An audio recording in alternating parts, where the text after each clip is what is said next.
The Guild is Maximum Lawyers' community of legal entrepreneurs who are taking their businesses and lives to the next level. As a Guild member, you'll build relationships, be held accountable, and learn strategies specifically designed to get you unstuck and accelerate your plan for growth. Members are also granted exclusive access to masterminds hosted around the country. Our next event is coming up, and we're heading to Scottsdale, Arizona. There's something truly magical about the power of these in-person connections where real-time breakthroughs happen. Picture this. You're surrounded by like-minded law firm owners tackling your business and mindset challenges together. The energy is electric, the insights are transformative, and the results are game-changing. Investing in yourself is the best decision you'll ever make. The knowledge, strategies, and breakthroughs you'll gain are priceless assets that will supercharge your practice and propel you forward.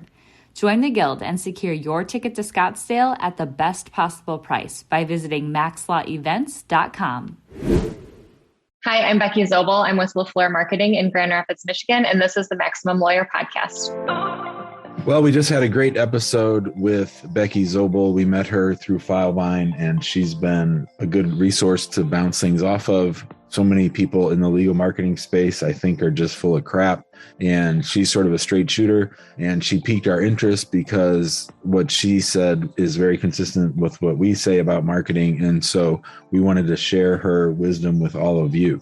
Yeah. And it's one of those things where, and you mentioned on the podcast how we have people reaching out all the time to get on the show. We fight them off with a stick. And I mean, I don't view Becky and LaFleur Marketing as marketing vultures. I like their style. If you go to their website, it's one of those things where it's not a marketing vulture type of a company. And I think a lot of the information that she shared it's fantastic and that people will be able to apply it to their firms. Yeah, it was good stuff. I hope everybody enjoys it. Yep. Enjoyed the show. Run your law firm the right way. This is the Maximum Lawyer Podcast. Your hosts, Jim Hacking and Tyson Mutrux. Let's partner up and maximize your firm. Welcome to the show. Welcome back to the Maximum Lawyer Podcast. I'm Jim Hacking. And I'm Tyson Mutrux. What's up, Jimmy? Well, if you hear all those birds, it's because I'm up in Michigan. I am in Holland at my sister's house, and we've spent the week up here with the kids. We've been having a great time, and this is our recording day, so we're actually recording, I think, 4 podcasts today. So it's good to be with you for the second time today. That's right. I'm excited. I've come to be excited about these days. We get all these podcasts knocked out in one day. It's fun. We get to, by the end of the day, we'll probably be sick of each other, but I don't know. I'm excited about it. Well, I'm really excited about our guest today. And here's the thing that everyone listening to the show needs to understand is that you would not believe the weird ass emails and messages that we get of people trying to come on the show, right? And it's not like we are one of the top podcasts in the world, but we do get lots of requests to come on the show. And a lot of those come from marketing people. And we usually beat them back with a stick. But about a month or 2 ago, Tyson and I were asked to be on a panel, I think it was for Filevine, to talk about marketing. And for like one of the very first times, we had a marketing person on that we actually agreed with and that we thought was singing our song. So we wanted to invite her on the show. Her name is Becky Zobl, and she's up in Grand Rapids, very close to me. I just found out. Becky, welcome to the show. Hi, I'm glad to not be in the category of weird ass people trying to worm their way on the show. Oh, it's funny. Worming on the show is exactly the way to put it, because it's funny. They'll try to put things in their message to us like they know us. Like they'll call Jim like James, or they'll call me Ty. And it's like, no, you don't know who we are. And they'll try to they listen to 30 seconds of a podcast, and then they'll try to pretend like they've been listening for years, and it's very clear that they didn't. It's fun. But anyways, this is about you though. We're going to talk about you, who is not some weird ass. And so tell us about your journey and how you got into marketing and how you got to where you are now. Wow, what a journey it's been, huh? I started in, I would say, more just general operations. So being the liaison between internal and external. And really, that's what I do here at LaFleur Marketing. We're an agency with clients, and we work in highly regulated industries. So legal happens to be one of them. And so I started in that hands in all things type of role, and then transitioned more into marketing. And I've always been in-house marketing at places. So I fully understand being spread thin, people thinking that anything making a Word document looks nice is like, oh, let's have the marketing girl do that, or, all those kind of odd projects, and trying to prioritize that internally has always been my role of how do you move things forward and keep the day-to-day floating and everything that everybody considers marketing. So I've been on the agency side now for over 4 years, and I really like it. I like being surrounded by a team of experts. So I don't have to have the answer to everything, but I know that my team does, and I can count on those different people. So that's been really fun. And I still get to flex that hand in all things muscle and be on the client side of things. I'm the director of accounts here. So making sure that all the departments are doing what they need to do and all of our clients are happy. So that's a really brief description of, how I got here and where I'm at today. So for those of you who are not seeing the video, Becky's in her office and I see she has some very detailed to-do sheets there. There's a very detailed calendar. And then on the back, on her whiteboard, there's graphics that seem to be very important. So I'm wondering, Becky, talk to me about, I think marketers and people who think about marketing think of it as an art. But one of the things that I liked about your presentation with us on Filevine was that there's sort of more a system to it, a science to it, that you can be sort of deliberate. Can you talk about that sort of relationship between the artistic side of marketing and the systemization part? Yeah, that's the really fun side of being in digital now. So it really has opened up what we can do because we can make decisions based on data. And that's what's really exciting. So we can test different things on websites, and we can say, we want a button to say this sometimes and say this other times, and what one makes people click and what makes people react. So that's really where the science meets up with the data and being able to track those systems. We're actually working on a project for a client, building a data warehouse where we can tie in all different kinds of things. And so at the end of the day, we could say somebody that goes to your site for this amount of time and uses this kind of phone and is interested in this will eventually settle a case in 6 months for, $1 million. And to be able to pull all the data from many different places together to make educated decisions is just like super exciting to all of us on the team. And that's where things are headed with just all the information that you put out into the world. There's a saying like, if you're not paying for it, you are the product. And so think about that on your social channels and things like that, of all the information that you're giving away willingly, but how can we use that to make better decisions and to ultimately help our clients and help them help their clients? I think that's a good transition into one of my first questions is, I guess, what resources do you look to track data, to analyze things, to figure out what's working, what's not working? The resource I personally use is my team. So we have people in-house that are doing a lot of that, but Google Analytics is one. Any platform that you're in, if you're running, Facebook campaigns, you can pull data through their back-end tracking on the website. So that's coming through Google Search Console. Anything that you're doing has a way to track it. So figuring out what those systems are and how can you tie them together if possible, so you're not pulling data from a bunch of disparate sources. And figuring out there's a lot there to look at. So what is important and what can you make actionable decisions on and be smart about versus just tracking things for tracking's sake? So Becky, what does it look like to get started in marketing? So we have a lot of lawyers who think that they know what they're doing when it comes to legal marketing. They try lots of different things. They may not be particularly deliberate or purposeful or in it for the long haul, and they might bounce from thing to thing. What kinds of things are you seeing on your end when starting up with lawyers who've been trying to do it on their own? All of the things that you just mentioned. I'm seeing people that aren't in it for the long haul, that don't want to put the investment there, realizing that marketing and getting new business ultimately is going to make you more money and you have to put resources there. So whether that's an internal team or that's having a marketing partner like our agency, being willing to see that. And how we start out is we want to know what a client's goals are. So if you say, I need the phone to ring, that is a different set of actionable things than saying, I need more form fills on my website, or I need to grow this practice area. So being smart about what the thing is and not just, meeting someone and saying, okay, we have a one size plan that fits you and we're going to have you do that. So people want quick results. And like I said, that's, maybe that's running paid campaigns or something like that. That's not going to be building organic traffic to your site. That's a long play. And a lot of people aren't willing to invest there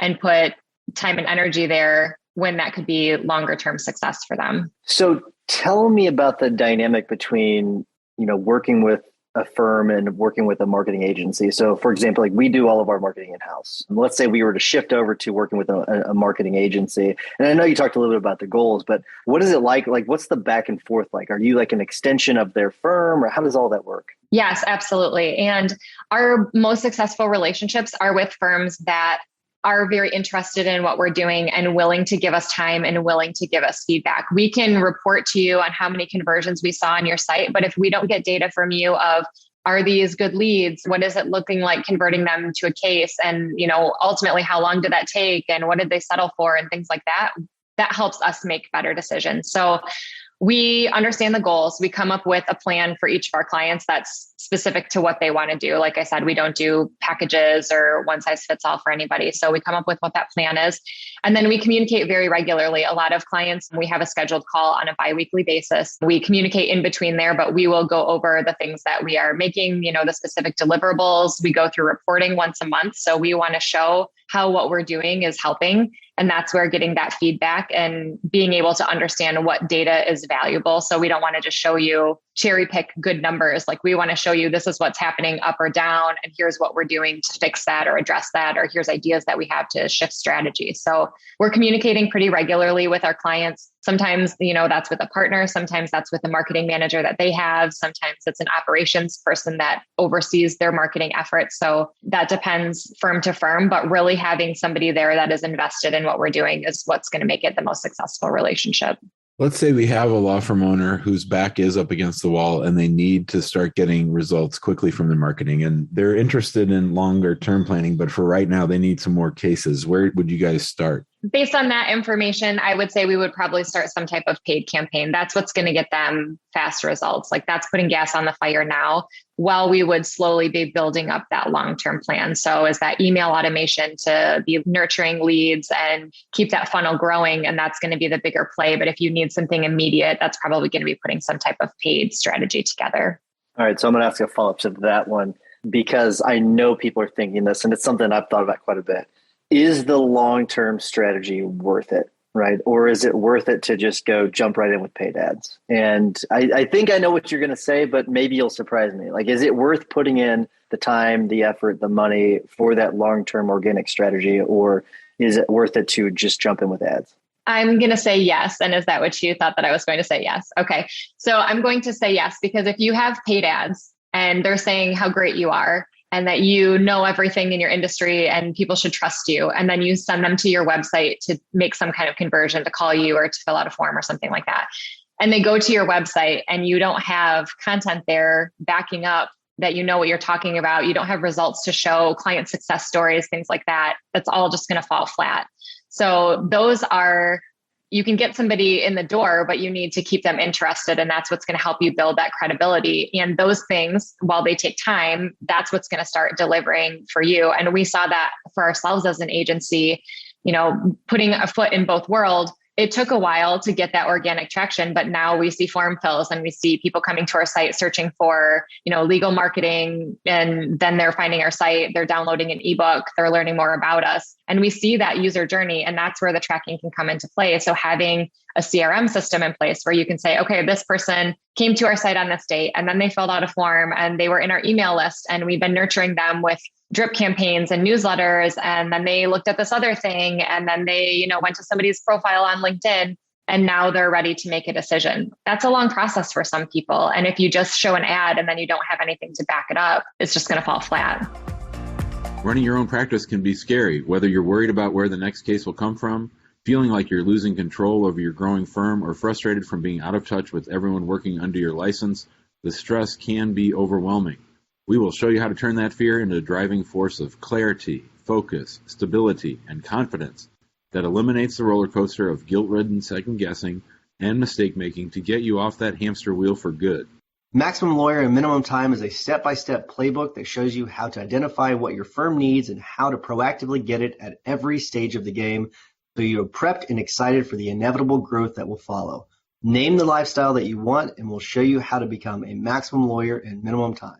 Find out more by going to MaximumLawyer.com/course. You're listening to the Maximum Lawyer podcast. Our guest today is Ms. Becky Zobl. She's with LaFleur Marketing in Michigan, and they specialize in marketing for regulated fields like lawyers. I'm wondering, what is different about lawyer marketing? I mean, a lot of the concepts that we've talked about so far would apply to all kinds of businesses. What specifically is different that you found either works or doesn't work with law firms? What's different is how different legal clients get clients, the cases, the way that they manage cases. So getting a customer for a consumer good is very different than finding somebody who's been hurt in a car accident and is looking for a good lawyer. So understanding our clients' full journey and how they get their leads and how those leads turn into clients is very different than a transactional type of business model. I've got a very similar question to that. So you have solo firms or small firms where it's really centered around one person usually, or you've got these bigger firms that, like, for example, Traffic Law Center is one that used to be pretty big in St. Louis, but I think it's kind of shrunk recently. But how is it different marketing those two different types of firms? So one that's more based upon the name as opposed to based upon the person. So if it's based upon the name, and it's funny when you're talking about that, I can think of a client that we have in each bucket. So the one where it's based upon the name, it's going to be, and their marketing person came to us and they said, I learned years ago, you want to turn your attorney into a celebrity. And so that's what they've worked really hard to do, is to build that personal brand. So there's a lot of weight that comes with that person. And you want to make sure that you're focused on that, but also on the firm as a whole, because people retire, things happen, you want to make sure that you've built that up. But that's having more of that figurehead person and making sure that their reputation aligns with that and people know them, versus a brand where you're talking about the full experience. And it's different. It's not having that figurehead. It's not going to their website and seeing that giant glamour shot of them right on the homepage. It's making sure that you can see it's a trusted team and how that whole firm works together to meet their clients' needs. So I'm going to follow up real quick, Jim. Have you found that one way is more effective than the other? I would say I don't have a good way to measure that yet. Both are very successful in their areas, and they both are very concerned about keeping it that way, where it's either the brand and not a figurehead, or keeping it the figurehead. And they're both doing very well.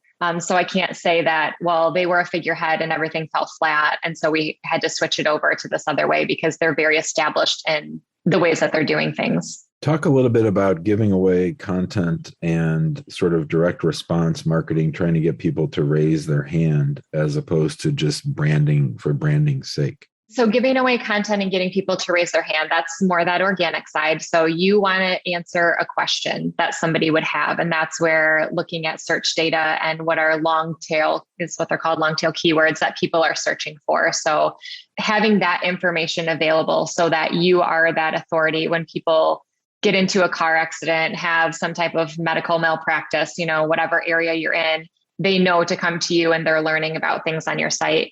But you also want to have that brand. And that's where the short term of, a paid thing comes into play versus the long term of organic. So you want to have that brand so that they can see that you're reputable, that if they go to your social channels, it's populated with information and looks like you are, doing work in the area and it doesn't all fall flat. So you want to be playing in both worlds.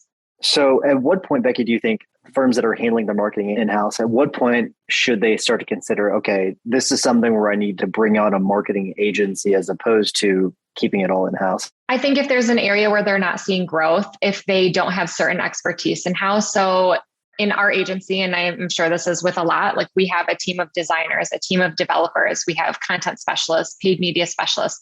That's a lot of very specialized talent to get out of 1, 2, 3 people in-house and to have the overhead of those people. So if there's an area where you don't have that talent, then it's time to bring somebody else in. And that could be, we have a marketing person in-house that does content, but we want to meet with somebody to go through a paid strategy, or we have some dev projects that we want to work on. So I would say anytime you're seeing results stagnate and you're not sure why, or you have an area where you want to see growth and you don't have that expertise in-house. Does your team have a process for finding the voice of the client? Because I think one of the problems with a lot of legal marketing is that it's all sort of bland, all sort of repetitive and sort of similar to everybody else's. I can't imagine being a personal injury lawyer. I just think that would be so hard to be able to stand out. But do you have a method for trying to figure out what the client's, the lawyer's perspective is and then infusing that into the marketing?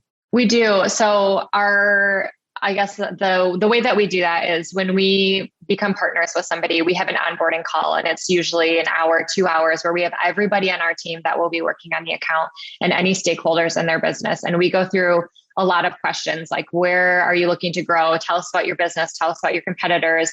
We have a voice matrix that we show them where it's like formal to informal and authoritative to, empathetic, so that we can get a feel for how they view themselves.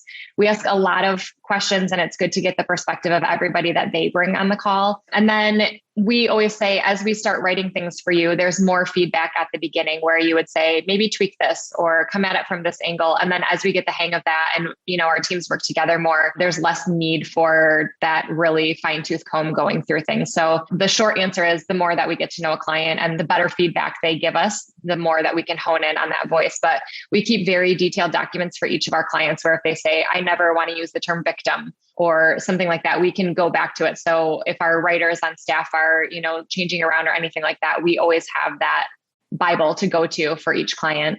So this is in relation to Jim's question. So there's an attorney that I'm not going to mention his name. There's a couple of them. One of their commercials are really out there. They're injury lawyers. They stand out there. They really stand out. One of them, he is in a junkyard. He's sitting in front of a couple of crashed vehicles, and he talks in a gravelly voice. He compares himself to a junkyard dog, and he literally barks during the commercial.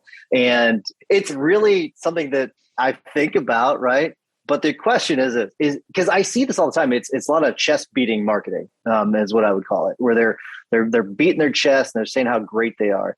I mean, it's something I've thought about a lot. Like, is that effective? Because you see it all over the place. I mean, you really do when it comes to personal injury lawyers. They're beating their chest all over the place. Am I missing something? Is that effective? Or because to me, it doesn't sound like it. I don't think it's effective because based on everything else when it comes to marketing, you should be, answering the client's questions. You should really be focusing on them. But maybe I'm wrong. I mean, is that type of marketing effective? I mean, I tend to side with you, but ultimately, that guy's still in business, right? So it's got to work to some audience, somebody that is resonating with. And I think what's important and what we do with a lot of our clients is come up with the archetypes for their clients. So, when we did a big exercise with one of our clients to go through just that, and we find, okay, you have a researcher client. So they're coming to your site and they want to know everything that there is to know. And then you have, this other type of client. So really understanding your clients can help you deliver that marketing. So we know when we write content for them, we need to speak to these different archetypes. And if somebody is results driven, when we make a landing page for you, maybe a paid campaign is going to this landing page, we need to show those results on your page. So we need to speak to those different people. So maybe that guy has gone through all of his cases and found out that he really wants to be in front of that audience that's like, I need someone aggressive and someone that's going to go fight for me. And that's the audience that he's attracting. So I think really understanding your clients and what they're looking for and what their pain points are can help you define what that voice is. And yes, people do that. We don't deliver that type of marketing for any of our current clients, but it's got to work for somebody, right? Several times during today's episode, you've talked about sort of the active involvement of the law firm owner or the law firm team. And I think that's really important. I remember once I'd referred an SEO company to a lawyer friend of mine, and I would talk to both of them about how that relationship was going. And they both complained about each other, but specifically, the SEO company kept saying that we try to get feedback and try to get information from the law firm owner, and it just isn't forthcoming. And so what advice do you have for people about how to work well with their marketing companies? I think ask questions and be open. So the agency is going to ask questions and, maybe the firm feels like, oh, I don't trust them with that data, but trust is going to be the foundation. It's like any relationship or marriage or what have you. Like both parties need to understand that the other one is there to help them and have that trust that, okay, the agency is acting on my behalf and I trust them with my data so that they can make better decisions for me. So that communication, and sometimes what I like to say is like the question behind the question. The reason I'm asking you this information is because this is what I'm trying to get to. And when you understand what I'm trying to do with the information, it might make you more open to sharing that or helping facilitate things. So just communication. The more that you communicate, the more your teams feel ingrained with each other and the less it feels transactional, which we really try to steer away from that transactional feel. We're a strategic partner and we want to help your business grow, and we need to be part of it to do that. That's great. All right, we are at our stopping point. So I'm going to start to wrap things up. Before I do, I want to remind everyone to join us in the Facebook group. There's a lot of great activity going on there on a daily basis. If you want a more high-level conversation, join us in the guild. Go to maxlawguild.com. It's a great place to meet highly successful business owners. And then while you're listening to the rest of this episode, while you're hearing our tips and our hacks, please leave us a 5-star review. We would greatly appreciate it. It helps us spread the love to other lawyers to help them get out of the rut that they are in. Jimmy, what's your hack of the week? We have a full-time marketing director now and a content manager, and our content manager spent about 3 weeks, I think, coming up with a brand book for the firm. So now we have a color scheme, we have a font scheme, the website's going to reflect it. So now all of our marketing across all of the social media channels looks the same. It has the same color structure, the same design. And I think that spending that time to make sure that your marketing is consistent, because it's just so easy to create a piece of content now. If you don't go back or have something to refer back to, you're really missing out. So as we're redeveloping our website, we just sent on the brand book and they knew what font to use. They knew what colors we wanted, and it really made things a lot easier. Obviously, as a marketer, I love that. It's really good. All right, Becky, we always ask our guests to give us a tip or a hack. It could be a book, it could be a podcast, it could be a quote, could be anything. Do you have a tip or a hack for us? I'm going to go with be prepared. So I tried to be prepared for this podcast and ask about what we were going to discuss. I like to prepare on Friday afternoons for my week ahead. So I set time in my calendar and I say, look at your meetings for next week so that I can, be prepared and not feel like I'm flying by the seat of my pants all the time. So that's my tip. And you did. You sent us an email. You were ready to go. So it's great. Very good stuff. All right. So my tip of the week is I started 75 hard. And so I've got to do 2 45-minute workouts a day. And one of those has got to be outside. And it's one of those things where I don't want to get bored. And I was looking up apps to kind of keep things fun. And there's one called Sweat Deck. And the reason I'm bringing this up because your health is really, really important when it comes to running a law practice. So Sweat Deck, what you do, and I'm showing it to Jim and Becky. What you do is you hit the card, right? And then you start, and then it gives you random exercises. So I'm starting it right now. So the first thing is 10 squats, right? So you do the 10 squats and then you tap the card again. And then that's 10 jumping jacks. So you don't know what you're going to get with each card. So it's random, and it's kind of like poker, I guess. That's why it's on playing cards, but it's kind of fun. I'm not going to do it every single day. And there's a lot of burpee cards in there, which is a real pain in the butt, but it keeps things exciting for 45 minutes during a workout. So that is my tip of the week. Becky, thank you so much for coming on. Really, really appreciate it. A lot of great content. So thank you so much. Thank you. Thanks for listening to the Maximum Lawyer Podcast. To stay in contact with your host and to access more content, go to MaximumLawyer.com. Have a great week and catch you next time.